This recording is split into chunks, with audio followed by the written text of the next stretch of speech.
apám! Nem bírom, bazd a forró vizet, nem bírom. Lassan!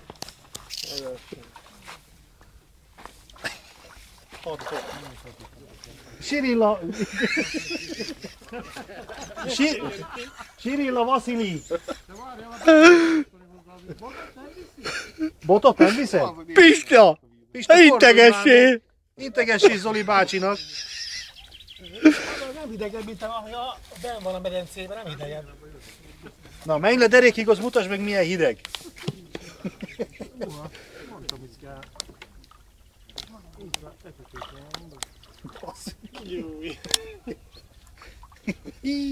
Milyen jó itt a víz, nézd már meg milyen mély ott. Na de egyre emelkedik. Tudsz úszni? Igen, mert itt, hogy visszafordult. Pista, integessé hátra! Úgy, jó van. Március 28-án Vasili a Balatonban. Hallod, ezt lejátszuk majd a vizsgán, ezt a felvételt. Már átmentél. Készülünk. Az vertél lufasz, azért is kapásotok. Na jó, de mi még bent dobunk. Eredj, nézd már meg, hogy ott bent mi lehet. Ja, mekkora a víz.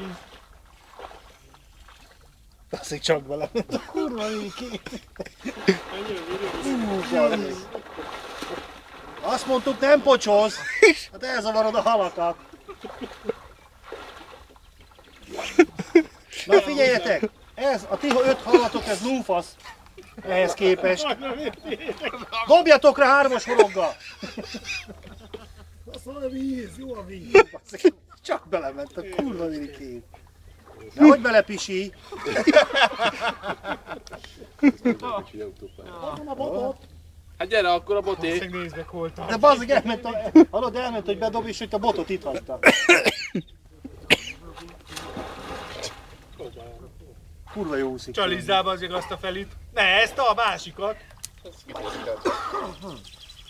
Ezzel rajta van egy kenyérkocka. Csalizzál neki, sétálj be legalább derékig, azt onnan dob be. Az külön cég a sétálás. Figyelj ide, besétálok a bottal, már most fogunk halat.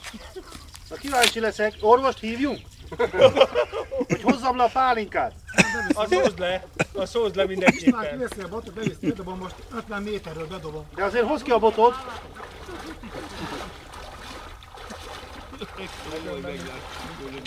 Hú, ha valaki megkóstolta a kenyérgalacsinodat. Hozzá a botot? Jó van ez. Állj meg! Jó van. Jó, csak a halakat erre az izére. Ezért nem horgás. Benne a szálló sokkal hidegebb ott az a medence, mint ez. Tessék. Hallod, azt mondja, Misi, vidd